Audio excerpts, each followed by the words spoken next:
시청자 여러분 안녕하십니까? 오늘 특별 초대석으로 새로운 손님을 한 분 모셨습니다. 이멍수 변호사님 나오셨습니다. 안녕하십니까? 임 변호사님은 뉴스 브리핑 회원입니다. 정말 오래간만에 회원분이 출연을 하셨고요.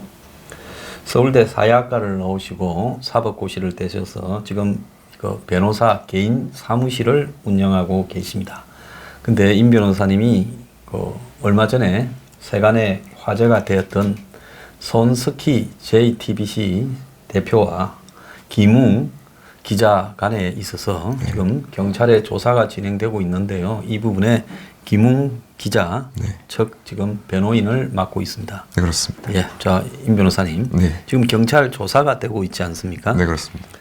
자, 얼마 전에 이렇게 전화기를 서로 이제 제출을 하라고 그렇게 이제 해서 쌍방이 다 전화기를 제출했습니까? 네, 그렇습니다. 근데 뭐 손석희 사장 전화기가 제대로 뭐 원래부터 본인이 쓰던 거, 막 누구한테든 전화하던 그런 전화기가 제출됐을 가능성은 별로 없을 것 같은데요. 저희도 그럴 가능성은 없다고 생각하고 있습니다. 그분은 전화기를 분실했다고 하면서 새로운 전화기를 깔끔한 이 때가 묻지 않은 뭐 특정한 이런 젠더하고는 그렇습니다. 통화를 하지 않은 이런 순수한 순결한 전화기를 제출했을 것 같습니다. 그렇습니다. 예. 그럼 김웅 기자는 어떻게 전화기 냈습니까? 네, 김웅 기자는 이제 그 이전부터 계속 사용했던 전화기를 그대로 제출했고 손석희 사장과 관련된 내용에 대해서는 다 제출할 것을 이제 동의해가지고 협조하고 있습니다. 예, 그러니까 한 사람은 완전히 그냥 이 버진 이 텔레폰을 내고 한 사람은 계속 쓰던 텔레폰을 냈다면 이것부터도 좀 공정한 게임은 아닐 것 같습니다. 그죠? 저희 변호인들이나 김웅 기자 본인도 그 부분을 굉장히 좀 걱정을 하고 있습니다. 그러면 어쨌든 뭐 누가 봐도 삼척동자가 봐도 손석희 정도면 문재인 정권의 최고의 언론 권력인데 그렇습니다. 뭐 최고의 언론 권력쯤 되면 뭐 아는 사람도 굉장히 많을 것 같고 그렇습니다. 그래서 이 수사가 공정하게 진행되지 않을 가능성이 높다라고 보는 것이 좀 객관적인 시각일 것 같습니다. 저희도 뭐 그 부분을 가장 우려하고 있습니다. 예. 그렇게 되면 김웅 기자에 대한 이 사건 손석희하고 관계 외에 비즈니스도 하고 또 뭐 각종 탐사 보도나 또 나아가서 일종의 탐정 회사 비슷한 부분을 미국하고 연결해서 하지 않았습니까? 그렇습니다. 뭐 그런 부분에 대한 또 별건 조사가 또 수사 과정에서 입수한 내용으로 압박이 될 가능성도 있지 않습니까? 그렇습니다. 예.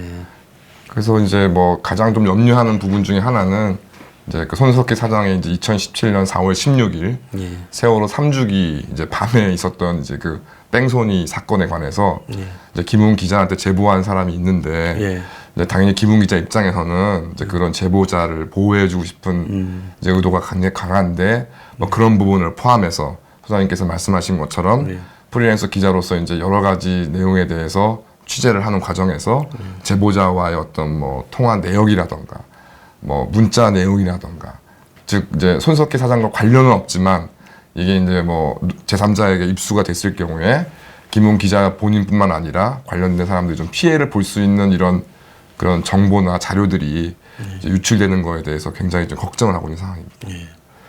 근데 지금 이 김웅 기자는 손석희 사장과 이 트러블이 이렇게 되어서 둘 사이에 파탄이 나기 전까지만 하더라도 정치 성향은 손석희 대표와 비슷한 입장이지 않았습니까? 그렇습니다. 예.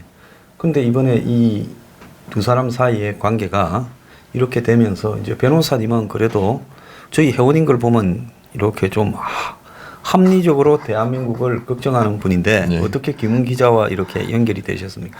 예, 그 방송에서 소장님께서는 이제 극우라는 표현을 굉장히 싫어하시는데 뭐 저는 솔직히 저는 이제 스스로 뭐 누가 극우라고 해도 뭐 크게 저는 유감이 없을 정도로 이제 저 스스로 생각했을 때 우파성이 강한 사람입니다. 근데 이제 한 2013, 14년 경우로 기억하는데 좀 김웅 기자하고 개인적으로 이제 좀 술자리를 하게 돼서 뭐 서로 얘기를 하다 보니까 이제 그다음에 좀 통하는 바도 있고 해서 그 후에 뭐 전화 통화라던가 문자 등을 통해서 이제 연락을 주고 받았고 이제 김웅 기자가 또 이제 그 소설도 이제 출간도 하고 그래가지고 또 이제 지인으로 이제 뭐 소설도 몇 권 안 되지만 사고 뭐 이런 식으로 이제 친분을 유지하다가 한 3, 4년 전부터는 이제 연락이 끊겼는데 그러다가 이제 손석희 사장과의 이제 이런 문제가 있었다는 언론 보도를 접하고 이거 참 고민이 많이 되겠다라고 생각했던 와중에 이제 아마 손석희 사장 쪽에서 이제 그 검사장님 출심을 포함한 그 이제 변호사님 10분을 선임을 하게 돼서 하다 보니 이제 김웅 기자도 일단은 이제 좀 새라도 좀 구성을 해야 되겠다 생각이 들었던 모양입니다. 그래서 저한테 전화 연락을 와서 좀 사전용을 도와달라고 하니 제가 또 모르는 사이도 아니고 해가지고 이제 변호인으로 참여하게 되었습니다. 사실 변호인의 수입으로 보면 별 돈도 안 되면서 예? 그렇게 피곤해질 일 같은데 그렇습니다. 그래도 참 용기가 계신 것 같습니다. 근데 손석희는 이 사건의 핵심적인 부분을 보면 그때 1월 달에 이 밥 먹다가 그렇습니다. 일식집에서 이렇게 이제 구타했던 폭력 사건, 그렇습니다. 폭행 사건, 단순 폭행. 예. 그게 이제 하나 죄고 예. 두 번째 죄라면 이제 김웅 기자의 입장에서는 그 손석희가 이제 뺑소니를 했다. 그렇습니다. 이렇게 주장을 하지 않습니까? 그렇습니다. 그래서 보수 단체에서 아마 김상진 대표 있는 자유연대에서 뺑소니 협의인데 그때 상대방이 이제 차에 타고 있었으니까 그렇습니다. 대인 뺑소니니까 그렇습니다. 이제 그 뺑소니 부분을 갖다가 이야기를 고발을 했고 네. 그 다음에 이제 또 죄라고 하면 손석희는 이제 김웅 기자가 자기를 오랫동안 협박을 해왔다고. 그렇습니다. 반대쪽으로 협박으로 고소를 그쪽도 했지요. 그렇습니다. 공갈 미수로 지금 고소를 했습니다. 공갈 미수로 했습니까? 네네.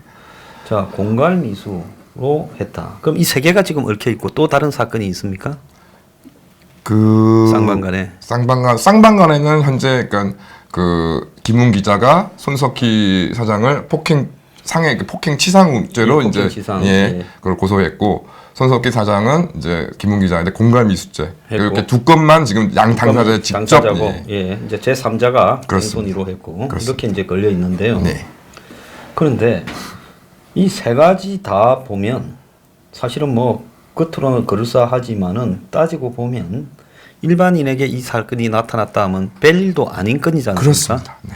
그런데 이런 건에 손석희는 왜 변호사를 대형 로펌 어디입니까? 김현장입니까? 김현장은 아닌 걸로 알고 있습니다. 뭐 태평양이나 이런 네, 건가요? 그런 그때 10명이고 그중에 뭐 2명은 또 정관 여우 그렇습니다. 그 변호사를 했다 그래요. 그러면 변호사를 한 10명쯤 무슨 태평양이나 이런 1, 2, 3등 안에 가는 로펌의 정관 여우 변호사를 2명을 이렇게 수임을 시켰다 하면 이 돈도 만만찮을 건데 그렇습니다. 사람이 변호사를 대응하는 부분도 사건의 크기에 맞게 그렇습니다. 대응해야 되는데 지금 변호사를 이렇게 한 거 보면 이 사건의 규모가 거의 무슨 살인 미수나 그런 사건 비슷하게 뭐 권력형 비리 사건 권력형 정도의 비리 사건, 예. 그 정도 규모인 겁니다. 왜 그렇게 합니까? 솔직히 말씀드려 저도 잘 이해가 되지 않습니다. 돈이 많아서 그런가? 그렇습니다. 변호사비는 본인이 내나 회사에서 해주나 그것도 잘 모르겠네요. 그렇습니다. 그렇죠? 회사에서 내고 비용으로 처리를 해주나. JTBC는 이 사건에 보면 손석희가 자기 회사고 네. 그 JTBC가 손석희인 네. 거의 뭐 검사 동일체 버금가는 그렇습니다. 손석희와 기자 JTBC 동일체를 보여주더만요. 그렇습니다. 기자로서 좀 창피하게 생각하지 않는가라고 제가 뉴스 브리핑에서 조롱을 했습니다. 예. 좀 창피를 모르는 것 같아요. 제가 뭐 소장님 말씀에 뭐 제가 더 붙일 말씀은 없고 하여튼 저는 뭐 지금 이제 1차 조사를 통하고 이제 사건 내용을 또 접하면 접할수록 저도 느껴지는 게 왜 이 사건이 이렇게 규모가 커져야 되는 것인지 그냥 뭐 좀 서로 아는 사이에 뭐 시비가 좀 붙어서 그냥 뭐 이제 김용 기자의 표현에 따르면 이제 손석희 사장이 주먹으로 이제 안면부를 이제 가격했다는 건데 그것도 이제 좀 세게 이렇게 좀 했다는 것이지 그렇다고 뭐 이렇게 풀스윙으로 이렇게 뺀 건 아닌 거고 손석희 사장도 본인도 이렇게 손 등으로 이렇게 이제 얼굴 부분을 뭐 몇 차례 툭 쳤다 얘기하고 있으니까 그럼 이제 어느 쪽이든 이제 폭행인 거는 뭐 사연은 없고 결국 이제 그 문제에 대해서만 해결되면 끝나는 일인데 이게 갑자기 뭐 김용 기자라는 사람이 손석희 사장한테 뭐 수억 원대의 금품을 요구하면서 공갈하고 협박했다는 건데 그 공갈과 협박의 내용이라는 것이 계속 이제 그 김용 기자가 2017년 4월 16일 세월호 3주기 밤에 있었던 그 뺑소니 사건을 이제 뭐 보도하겠다는 것처럼 이렇게 이제 그 언급했다는 것인데 하여튼 저는 뭐 왜 이렇게 사건 내용도 커지고 이렇게 그쪽 그 말씀하신 것처럼 손석희 사장이 10명이나 되는 변호인들을 선임하셨는지 저는 그 자체가 잘 이해가 가지 않는 상황입니다. 자, 그런데 여기 이제 이 사건에서 손석희가 고소를 한 공갈 미수 부분과 관련해서 네. 공갈 미수는 공갈 칠만한 거리가 있어야 공갈 미수가 되는 거 아닙니까? 그렇습니다. 네. 근데 손석희는 후배로서 그렇습니다. 언론인 후배로서 그렇죠. 그 사람이 무슨 조금 뭐 지금 처지가 예. 좀 이렇게 원만치 않아서 예. 자기가 도와주려고 했다. 예. 그러면 그게 후배가 어려워서 도와달라 하고 그런데 도와달라는 사람이 안 도와준다고 공갈을 하는 부분이 우리가 일상적인 상식으로 법률적 요건이 성립이 됩니까? 공갈의 내용이 무엇인가를 특정하지 않고 그렇습니다. 공갈 미수가 성립될 수 있습니까? 성립될 수 없습니다. 그러니까 어쨌든 그러니까 무언가 이제 그 약점을 잡고서 뭔가 해야 되는 것이고 그 도대체 약점의 내용이 무엇인지가 공개가 되어야 그 어떤 협박의 구체적인 내용이 나오는 것인데 저희가 1차 조사를 통해서 이제 간접적으로 또 이제 고소장에 적시되어 있는 손석희 사장의 이제 주장 내용을 이제 뭐 저희가 파악을 했지만 예, 실질적으로 도대체 김웅이라는 사람이 예. 손석희를 뭐라고 하면서 협박을 했는지에 대해서는 저희도 전혀 파악하지 못하고 있습니다. 아, 고소장에 안 나옵니까? 그냥 그 내용은 이제 그 뺑소니 사건에 대해서 이제 기사를 쓸 것처럼 어떤 태도를 보였다. 그런데 손석희 입장에서 봤을 때는 그냥 아무도 없었고 혼자 있었고 그 다음에 다음 날 본인이 150만 원을 지불을 했고 그래서 이제 그 이후에 이 데카차 기사가 더 이상 이의 제기를 하거나 추가적으로 부족하다라고 이야기를 하지 않은 걸로 봐서 그렇습니다. 어쨌든 교통사고가 경미해서 둘 사이에는 그렇습니다. 합의가 되었다. 이렇게 비추어지는데 이미 당사자끼리 합의한 사고를 가지고 뒤늦게 기자가 당사자가 합의했는데 나타나서 뺑소니인데 너 도망갔으니까 네. 너 이걸 공개하겠다. 네. 그런데 손석희가 거기에 공포감을 느껴서 그걸 덮으려고 예. 지금 6개월 이상을 예. 온갖 구질구질한 글자를 보내면서 내가 널 취직시키려고 하는데 우리 내부에 구조가 있어서 어렵다. 예. 세상의 조직이라는 건 다 그런 거 아니냐. 좀 기다려라. 네 뜻대로 안 된다고 너무 실망하지 말고부터 그 주절주절 늘어놓은 글을 보면 손석희라는 사람이 바보가 아닌 이상 이런 일로 한국의 최고의 언론 권력이 한참 밑에 후배 기자한테 끌려다녔다라는 게 납득이 됩니까? 납득이 전혀 되지 않고 예.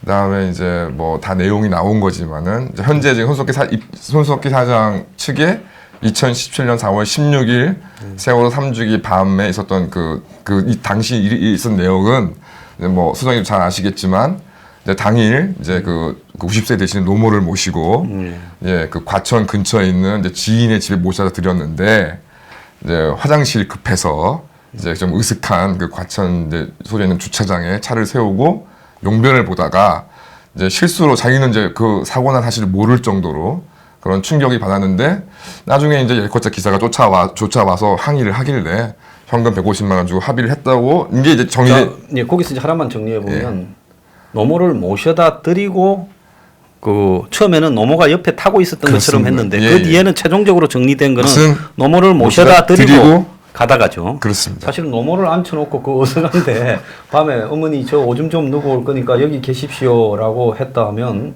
그건 뭐 누가 보더라도 현대판 고려장을 할라 했나라고 조금 의아스럽게 생각할 수 있는 요건인데 그러니까 이제 말이 그렇습니다. 노모는 없고 처음부터 혼자였다 이제 그렇습니다. 이렇게 이야기를 하는 것 같습니다. 그래서 이제 뭐 언론 보도에 다 나오신 걸로 확인하신 내용이지만 이제 뭐 손 사장의 정확한 표현은 그날 뭐 노모를 모셨던 걸로 하자 뭐 이런 식의 표현이 있었고 두 번째는 이제 김웅 기자가 이제 물어보죠. 너무 이제 좀 어떤 얘기를 정확하게 안 해주시니까 그래서 대놓고 혹시 화장실이 급해서 그렇게 했던 거냐 그랬더니 하여튼 김웅 기자에게는 화장실은 아니다. 근데 굉장히 노멀한 일이다. 근데 그거를 네가 기사를 쓰지 않겠다 그러면 내가 얘기를 해줄 텐데 내가 저 당신한테 얘기해버리면 너무 이게 부끄러우고 창피한 일이라서 얘기를 할 수 없다는 게 이제 김웅 기자 했던 얘기인데 이제 그 이전에 그랬던 대화 내용은 다 이제 없어져 버리고 최종 정리된 거는 아까 제가 말씀드린 이제 그런 입장을 보이고 있는 겁니다. 그러면 하나만 이거는 비본질적인 이야기인데 거기 화장실이 있습니까 따로? 주차장에? 제가 그 다른 이제 유튜브 방송이나 이제 화면을 보니까 간이 화장실이 있기는 있었던 것 같습니다. 아, 간이 예, 화장실. 예. 거기 이제 등산로가 연결돼 있기 때문에 아마 그 등산객들을 위해서 아마 임시로 마련해 놓은 거긴 한 그럼 거죠. 그렇겠죠. 바른 생활 상하이가 노상 강요를 했을 거라고 생각하지는 않는데요. 이 비본질적인 이야기고. 근데 판사의 입장에서 보면 손석희가 고소를 했던 부분에 대해서 해석을 하려면 이런 공갈의 어떤 성격이 좀 성립되어야 그렇습니다. 손석희가 김웅 기자를 고소한 공갈 미수에 대한 실체가 드러날 건데 그렇습니다. 지금까지 150만 원을 주고 이렇게 수습했다라는 거. 그렇습니다. 그것만으로서 이게 과연 그걸 가지고 기자가 와서 취재한다고 해서 손석희가 6개월 이상을 끌려다녔는가라는 부분에서는 공갈 미수가 성립되기에 조금 이상하지 않습니까? 저는 많이 이상합니다. 그러니까 지금 현재 손석희 사장 측의 입장의 정리에 따르면 네. 그 결국 뭐 그날 그러니까 일상적인 상황에서 예. 이제 그 급하게 이제 화장실 용분을 보다가 예. 차를 이제 후진을 하는 가운데 자기는 아예 그걸 몰랐고 예. 모르는 상황에서 이제 말씀하신 것처럼 또 피해자하고 잘 합의를 또 현금으로 했다는 거 아니겠습니까? 그게 사실이라면 그것 외에 다른 이야기를 김웅 기자가 어떻게 할 수가 있을 것이며 설사 한다손 치더라도 예. 그러니까 다른 뭐 예를 들어서 뭐 재벌 회장이라던가 이렇게 좀 언론하고 직접 관련이 없는 사람이라면 모를까 본인이 이제 대한민국의 거대 언론을 이제 사장과 이자 앵커인 사람이 그런 어떤 억측 때문에 그렇게 말씀하신 것처럼 6개월 동안 그 부당한 취업 요구에 부당한 금품 요구에 시달렸다는 거는 도저히 저는 설명이 안 된다고 생각합니다. 그래서 이제 이 사건의 핵심이 동성자라는 사람이 있어서 손석희가 그것을 갖다가 감추기 위해서 지금 이런 부분에서 그렇게 열정을 보이면서 이렇게 부단히 끌려다닌다고 보는 것이 핵심이지 않겠습니까? 그렇습니다. 그래서 이제 동성자에 대한 입증 부분에 대해서 그 혹시 이 변호인 측에서는 뭐 저기 이 경찰에 의견서를 같은 걸 낸 게 없습니까? 그러니까 현재 이제 김웅 기자와 변호인들의 입장은 이렇습니다. 그러니까 이제 뭐 아무래도 세간의 관심은 이제 2011년 4월 16일 그것도 세월호 3주기 날 밤에 있었던 일에 대해 이제 집중이 될 수밖에 없는데 이제 그 김웅 기자의 변호인으로서는 김웅 기자는 이제 입장이 뭐냐면 처음에 이제 어떤 제보를 받아서 이제 손석희 사장한테 연락을 하고 그다음에 이제 그게 그 연락을 이제 처음에 연락을 이제 문자로 신상에 관해서 이제 좀 취재할 게 있다 얘기를 하니까 그러면 손석희 사장이 사장실로 와라. 그래서 이제 그 다음날 사장실에서 이제 직접 면담을 하게 되고 이제 그날은 이제 그 처음에 만나서는 이제 그 2017년 4월 16일에 있었던 일들에 대해서 물어봅니다. 이제 물어봤는데 김웅 기자 아까 이제 손님께서 말씀하신 것처럼 김웅 기자가 아무래도 정치 성향 자체가 우파는 아니기 때문에 또 평소에 또 그 이전에 이제 이 일로 인해서 만나기 전에도 좀 드문드문 서로 연락도 좀 하는 사이였기 때문에 아는 모르는 사람인데 그 전화가 직접 연결이 되었습니까? 잘 안 되는 일이죠. 그래서 그런 이제 그러니까 서로 이제 좋은 감정을 가지고 있는 그런 관계였기 때문에 이제 그 쭉 설명을 듣고 나서는 기사를 작성하지 않겠다라는 의사를 손석희 사장한테 표시를 합니다. 그러니까 아무래도 이제 손석희 사장이란 분이 그래도 이제 그 이른바 진보 혹은 좌파 진영에서 어떤 알콘인데. 예. 그래서 이제 그런 거를 얘기를 중단하고 그 이후에 김웅 기자는 그 뺑소니 사고 이른바 이제 뺑소니 사고라 불리는 그 일에 대해서는 뭐 언급을 한다거나 그러지 않았다는 거거든요. 그럼 본인이 이제 대신에 이제 손석희 사장이 근데 그 통화 녹취록이라든가 이쪽 보면은 좀 그런 것들을 계속 의식을 합니다. 그날 일에 대해서. 그래서 뭐 어떻게 하면 좋을까 걱정도 하는 적이 그렇게 되니까 오히려 김웅 기자가 혹시 이제 이 일을 다른 기자가 알게 되면 이렇게 대처하시는 게 좋겠다는 식으로 자문까지 해주는 거거든요. 그런 내용이 있으니까.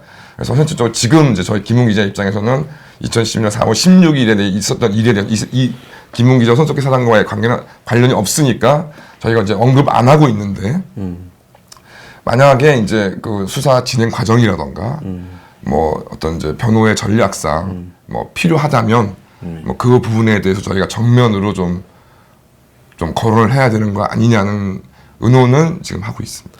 근데 이제 변호인을 매머드 그 변호인으로 10명을 내세우고 난 뒤에 손석희 측에서는 이제 그때 녹취록 자체가 공개되었던 레카차 기사가 예. 이제 마치 그 동성인이 없었다면 뭐 없는 그렇습니다. 거다라는 식으로 예. 손석희의 의견에 수긍하는 듯하게 그렇게 이제 진술서를 받아내 가지고 그렇습니다. 제출했죠. 예.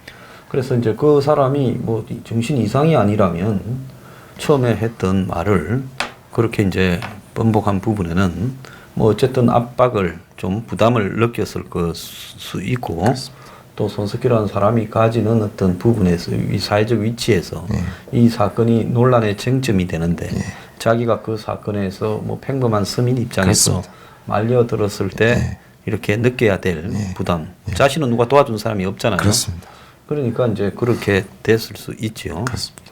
그래서 이제 이런 류의 사건으로 봤을 때는 처음에 그 사람이 정언한 내용이 사실일 가능성이 크고 그 위에 이제 번복된 것은 뭐 일종의 작업이 됐든 뭐 압박을 느꼈든 귀찮아졌든 그렇죠. 그래서 이제 사회적 약자가 이제 그렇게 회피하는 성향상에 놓은 걸로 보이는데요. 그렇게 보이지 않습니까? 저도 그렇게 생각하고 있습니다. 예. 그런데 그 뭐 공갈 미수라 김웅 기자가 만에 하나 했다고 하더라도 나는 공갈 미수가 성립이 안 된다고 확신하는 사람인데 했다 하더라도 손석희가 김웅을 폭행한 부분은 이것은 분명히 딱 떨어지는 이야기지 않습니까? 그렇습니다. 그다음에 당일날 어쨌든 여성이 있었든 없었든 손석희라는 사람이 차에 레카차 기사가 타고 쉬고 있었을 건데 그렇죠. 들이받고 그러면 사람이 얼마나 다쳤는지 혹시 목에 이렇게 충격으로 뭐 이상이 있지 않았는지 또 차에 그 레카차에 또 파손되거나 긁힌 데가 없는지 이런 부분을 내려서 확인하고 보험 처리를 하든지 또 당사자와 원하는 합의를 하고 자리를 이탈해야 되는데 이제 그냥 그대로 도주했고 손석희는 몰랐다 하지만 레카차 기사가 이제 타고 가다가 옆으로 이렇게 두들겼고 그래서 이제 저기 뭡니까 신호가 갔을 때 또 내렸어도 또 두들겼다고 하는. 네, 그렇습니다. 그런데도 계속 도주하다가 IC 입구에서 멈추지 않았습니까? 그렇습니다. 그러면 이것은 어쩐 행태로든 이 뺑소니잖아요. 그렇습니다.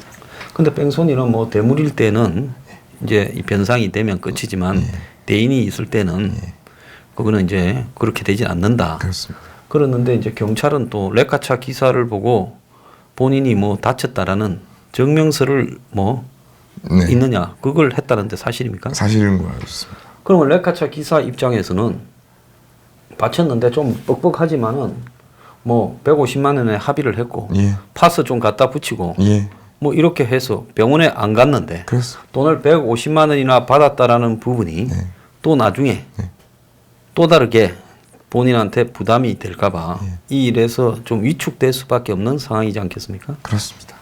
그 뭐 아시겠지만 그 SBS에서 이제 보도하였던 네. 그 이제 레커차 기사와 손석희 사장과의 이제 통화 이제 그 녹음에서도 손석희 사장이 이제 자기 주장이 맞다고 인정할 것을 이제 얘기를 계속하면서 압박하죠. 압박을 하면서 이제 이거 더 나하고 다른 얘기를 하면 불이익을 당할 수 있다는 취지로 얘기를 하지 않습니까? 이게 고소건이 될 수 예, 있고 뭐, 소송에서 당신이 정인으로 등장할 수 있다. 그러니까 뭐 이런 식으로 그런 취지로 이제 이야기를 하니까 이게 뭐 소장님이나 시청자분들 아시겠지만 이게 사인들끼리도 그런 얘기가 오가면 좀 부담스러운데. 아 부담스럽죠. 예. 근데 상대는 대한민국 거대 언론을 책이 끌고 나가고 있는 그런 사람이 그런 얘기를 하게 되면 글쎄 뭐 다른 분들은 모르겠지만 저 같아도 겁이 나겠습니다. 저 정도 손석희쯤 되는 사람이 위정으로 만약에 건다면 다른 거는 몰라도 이 사건의 크기가 얼마이든 관계없이 뭐 위정, 모해 위정 같은 경우에는 제가 굉장히 크지 않습니까? 그렇습니다. 그러니까 레카차 기사 입장에서는 이 사건에 공연히 끼어들어서 진실을 괜히 밝혀봤자 자신한테는 얻는 이익은 아무도 없고 그렇습니다. 또 손석희가 현 정권과 얼마나 가깝고 크게 영향력을 미치고 있다는 걸 아는데 나중에는 생업에도 지장을 받을 수 있다. 아니 또 본인의 신분에도 지장을 받을 수 있다. 그렇습니다. 이런 압박을 느끼기 때문에 이걸 애초부터 이렇게 돼버린 상황에서는 정상적으로 발언을 하기가 진실을 하기가 어렵지 않겠습니까? 그렇습니다. 아니 뭐 멀리 가실 거 없이 이제 법률적인 잘잘못을 떠나서 예. 뭐 어찌 됐건 이제 손석희 사장을 상대로 이제 이러저런 뭐 시위나 이제 어떤 이럴 일 앞장섰던 변희재 대표가 예.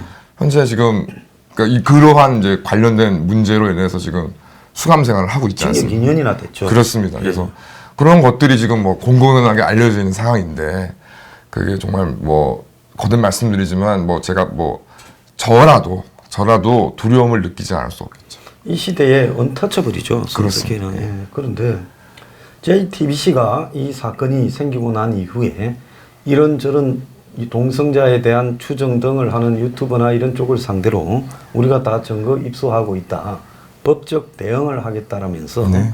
아예 그런 동성자에 대한 어떤 대중들의 합리적인 호기심이나 추정 자체를 못하도록 막아버리지 않았습니까? 그렇습니다. 그래서 이제 이런 일들도 누가 말하는 사람도 별로 없어졌죠.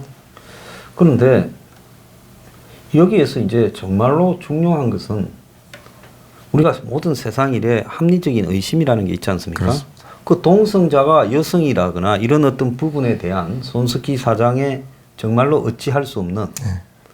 참 곤란함. 그 이야기를 했을 때 왜 하필 그날 세월호 3주기죠. 네.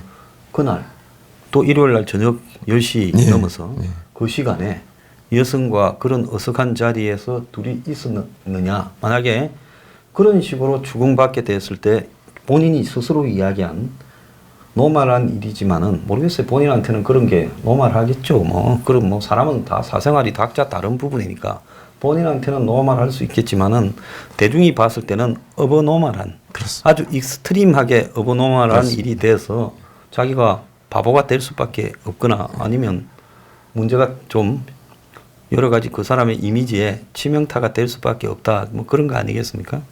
뭐 그런 것인지는 제가 확인할 수 없지만 하여튼 뭐 거듭 말씀드리지만 그 현재 그 최근 손석희 사장 측에서 정리한 사실관계가 만약 그렇다면은 예. 왜 그 이후에 이러저러한 일들 뭐 예를 들어서 뭐 소장님께서도 방송에 말씀하셨지만 왜 이런 단순 교통사고를 예. 보험사를 처리하지 않고 예. 그냥 현금으로 지급했는지 예. 그다음에 왜 김웅 기자 이 문제를 취재를 하러 온 김웅 기자한테 6개월이 넘도록 정말 본인 주장에 따른 협박을 당했는지 설명이 아무것도 안 되는 거죠. 자, 그런데 오늘 지금 뭐 이런 글을 하나 보면 좀 가짜는 글이 하나 실렸습니다. 손석희와 김웅중 누가 피의자로 입건될까? 둘 중에 하나는 확실하게 된다. 아니, 내가 볼 때 둘 중에 하나가 확실하다면 그건 100% 손석희죠. 왜? 때린 거는 무슨 피의자라는 거는 예.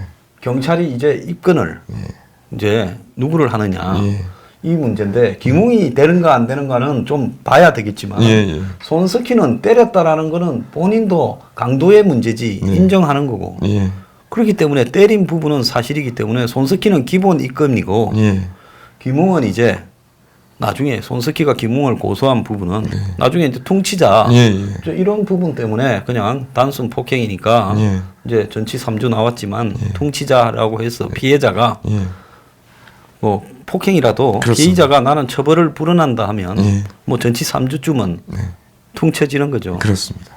그래서 이제 근데 이제 그 뭐 지금 제가 저 같이 좀 소장님 같이 보고 있는데 이제 이 기사 이 칼럼을 쓰신 분의 그 용어가 좀 잘못되었길래 제가 좀 그거는 말씀드리겠습니다만은 이제 사실은 피의자로 입건이 된 거는 현재 김웅 기자, 손석희 다 피의자로 입건이 그렇죠. 됐습니다. 예. 그거 뭐 고소해서 그렇습니다. 고소장이 접수되면 피의자죠. 예, 피의자가 되는 거고 이제 아마 기소를 갖다 뉘앙스는 이제 그걸로 봅니다. 누가 이제 피고인으로 이제 법원에 기소될 것인가, 것인가죠. 라는 부분에 있어서는 글쎄 뭐 여러 가지 좀 뭐 우려되는 상황은 있지만 이제 보통 이제 그 뭐 예를 들어서 뭐 그 폭행을 했다는 그 영상이 없다 하더라도 이제 그 당일날 저희 일상적인 이제 통상적인 경우에는 당일날 두 사람이 한 사람이 있었고 또 중요한 거는 손석희 사장도 이제 김웅 기자를 손등으로 앞면을 몇 차례 내가 이렇게 건드렸다고 툭툭 건드렸다고 얘기했으니까 그 행위 자체는 저희 법률적으로 폭행으로 보거든요. 근데 김웅 기자가 거기에 대해서 당일날 맞으면서 녹취를 해놨어. 그렇습니다. 때린 거에 대해서는 인정하라 하니까 그쵸. 손석희가 그래 뭐 미안하다고 예, 인정을 민정- 했지 않습니까? 예. 그러니까 이제 그 뭐 관련 이게 이제 뭐 정식 재판으로 가려는지 뭐 어때 그 문제는 달려 있지만 손석희 사장 같은 경우는 폭행 치상권에 대해서 이제 뭐 말씀하신 것처럼 합의가 돼서 좀 이렇게 부드럽게 처리되지 않는 이상은 뭐 피고인으로 예, 가는 거는 뭐 확실한 거고 이제 관건은 이제 김웅 기자가 과연 이제 그 수사 결과를 통해서 법원에 이제 공갈 미수범으로 기소가 되느냐 안 되느냐는 이제 지켜봐야 될 자, 그러면 김웅 기자가 손석희한테 나한테 뭘 해달라고 구체적으로 이야기를 한 게 있습니까? 그러니까 김웅 기자의 주장은 없다는 겁니다. 없다는 예. 거죠. 자, 그런데 재판부가 생각할 때는 통상적인 공갈 미수 사건에서 공갈의 실체가 비상식적인데 그렇습니다. 공갈 미수 사건이 성립이 된다라고 나중에 재판으로 가면 판결할 수 있겠느냐? 검찰도 경찰 수사를 보고 예. 과연 공갈의 실체가 나오지 않은 사건에서 예. 공갈 미수를 성립시킬 수 있는 거냐? 예. 그래서 이런 류의 사건이 뭐 판례 같은 게 좀 있지 않겠습니까? 네, 저희가 지금 말씀하시니까 언뜻 기억나는 판례가 있습니다. 예. 이제 보통 이제 일상적으로도 경험하실 수가 있는 예. 건데 이제 이제 점을 하신다거나 이런 분들이 보통 보면은 뭐 올해 당신이 삼재다 내지는 이제 뭐 당신의 이제 조상의 그 영혼이 그 구천을 떠돌고 있어서 이거를 이제 해결하지 않으면 당신이 이제 뭐 몇 년 내에 급사한다 이렇게 얘기를 해가지고 이제 구실을 해다든지 부적을 사라든지 그래서 얘기를 해가지고서 이제 뭐 거액의 피해를 보시는 경우가 있지 않습니까? 그래서 이제 그걸 이제 공갈죄나 이런 것들로 이제 고소를 이제 하고 실제로 기소도 됐으니까 판례가 있던 거겠죠. 그래서 이제 기소가 됐는데 이제 법원에서는 그게 이제 어떤 그 구체적인 위험의 어떤 고지가 구체적이지 않다. 너무 추상적이다. 그러니까 이렇게 확정해서 특정해서 그렇습니다. 위험을 갖다가 이렇게 확인 가능한 위험이야지. 그렇습니다. 예.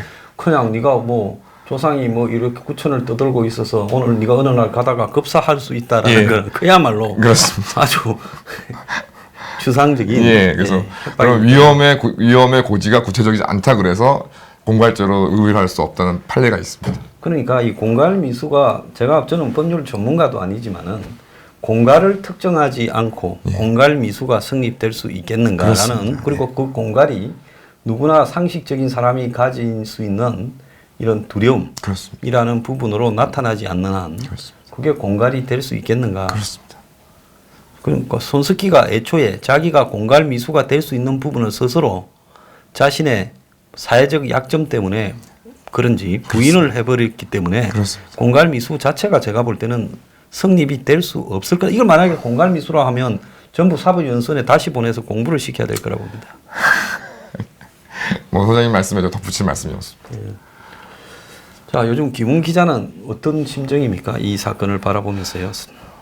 그래서 이제 그러니까 지금 이제 뭐 좀 전에 말씀드렸지만 김웅 기자라는 분이 원래 이제 그 정치적 성향 자체가 또 주위의 지인들이나 이런 사람들이 이제 아무래도 이제 보수하고는 거리가 멀기 때문에 처음에는 굉장한 고립감을 느꼈던 것 같습니다. 그렇죠. 좌파 진영 안에서는 거의 배신자로 규정하고 그렇습니다. 또 문파들부터 시작해서 뭐 이 강력 좌파 예. 세력들이 다 나서서 마치 뿌락치처럼 몰아가지 않았습니까?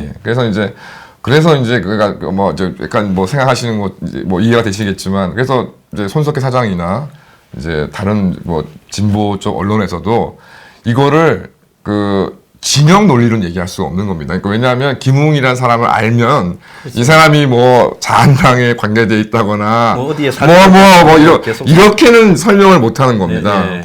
그래서 그런 상황에서 이제 김웅 본인도 굉장히 고립감을 느끼고 있고 이제 그런 상황인데 이제 제가 이제 좀 변호를 맡게 되면서 최소한 이제 그런 염려는 좀 안 해도 된다는 이제 취지를 안심을 시켰지만은 그래도 이제 이제 포털 사이트 댓글이라던가 주위의 친구 반응들이 아직도 호의적이지 않기 때문에 그런 것들로 해서 좀 많이 어려워했었는데 오히려 차라리 좀 경찰 조사를 받으면서 이제 오히려 손 사장의 어떤 이제 이제 어떤 주장 내용들을 확인하다 보니까 오히려 조금 지금은 좀 심리적 굉장히 안정을 찾은 상황입니다. 자, 김웅 기자가 거짓말 탐지기나 대지를 하자라고 지금 제안을 했다라는 보도가 나오는데 사실입니까? 사실입니다.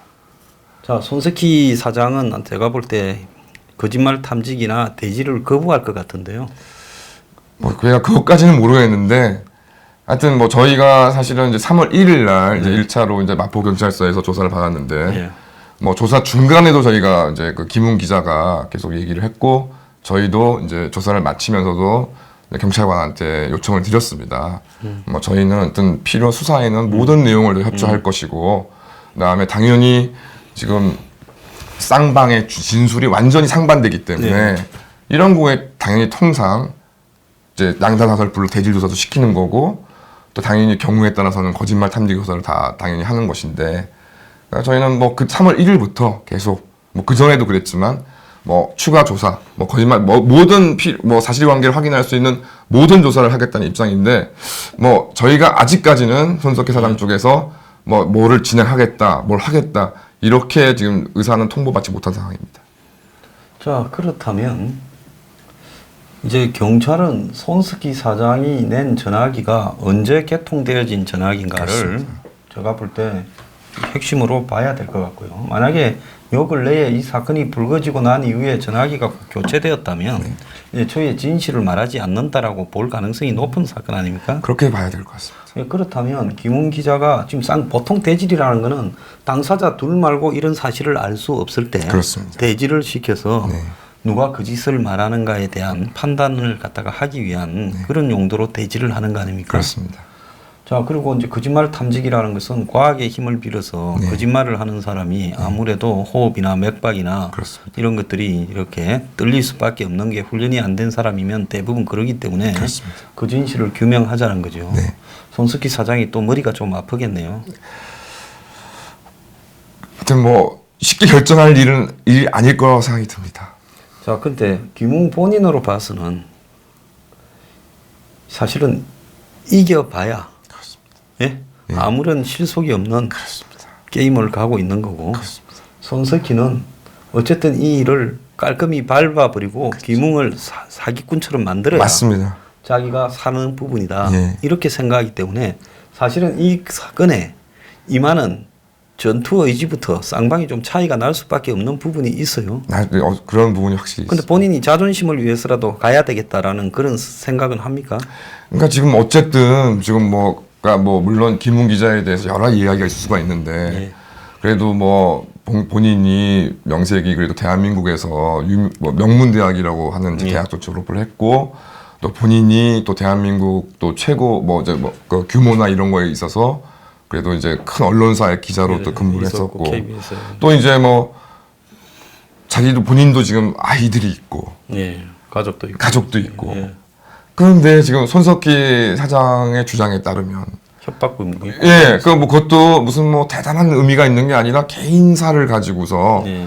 협박을 해서 뭔가 이익을 예, 취하려고 뭔가 이익을 그것도 뭐 취직과 뭐 이런 금품을 노렸던 그러면 그렇게 따지면 쪽에 파렴치범. 파렴치범이고 뭐 양아치 깡패하고 다를 바 없는 사람이 되는 거 아니겠습니까? 그래서 제가 이제 뭐 제가 김웅 기자를 잘 알지는 사람도 아니지만 저도 이제 좀 뭐 변호를 맡겠다고 좀 승낙을 했던 여러 가지 이유가 있지만 제가 이제 뭐 김웅 기자 주위에 대한 얘기를 못 들은 것도 아니고 그렇지만 이 사람이 아무리 모자라고 나쁜 사람이라 하더라도 제가 아는 김웅은 그렇게 파렴치한 사람은 제가 아니라고 생각하고 있었거든요. 그래서 뭐 예를 들어서 뭐라도 자기가 얘기할 때 있으면 항상 깍듯하게 정중하게 얘기했던 사람인 것이지 그거를 기화로 무슨 남한테 이거를 이익을 그거는 아니고 그냥 본인도 이게 만약 저도 이제 만약 이게 공갈 미수 이런 쪽만 아니었으면 아마 이분도 이 김웅 기자도 그렇게 아마 어떤 적극적으로 하진 않았을 겁니다. 이제 이 상황에서는 이걸 벗어나지 않으면 이거는 아예 아이들한테도 이게 자기 자존심, 예, 인간의 뭐 자존심이 자존심인 되는 거죠. 예, 그렇습니다. 사람이 사실은 뭐 개인의 인격과 자존심을 위해서 때로는 뭐 죽는 승부도 갈 수도 그렇습니다. 있고 그렇거든요. 자, 전체적으로 봤을 때 손석희의 이 불안, 김웅이 언젠가는 돌아서거나 딴 사람한테 말하지 않을까. 그래서 내 밑에서 저거를 할 수만 있다면 적절하게 큰 출혈이 나가지 않는 선에서 묶어두고 입을 막아야 되겠다라는 손석희의 그런 집착이 이 사태를 지금까지 이렇게 만드는 거 아닌가 하는 생각도 드네요. 맞습니다.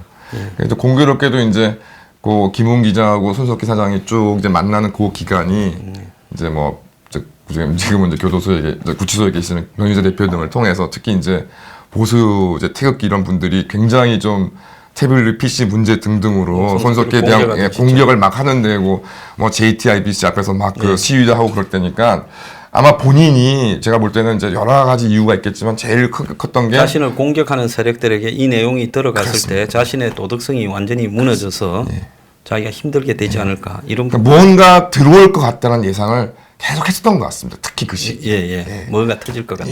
그런데 이 부분이 손석희로서는 감당을 하기 어려운 부분이 있을 수 있다. 결국 김웅은 그걸 터뜨리지는 않았는데 그렇습니다. 손석희가 지금 참다 못해 스스로 터져버렸다. 그렇습니다. 이게 이 사건의 심리적인 진실에 가까운 말이 아닐까 그렇게 생각합니다. 자, 오늘 임응수 변호사님 모시고 일부 이렇게 손석희 김웅 간의 폭행 사건의 전말이 어떻게 돌아가고 무엇이 진실인가에 대해서 이야기를 나눠봤습니다. 합리적인 분들이면 대략 사태가 어떻게 돌아가는가를 다 알 거라고 봅니다. 오늘 이렇게 시청해 주셔서 감사합니다.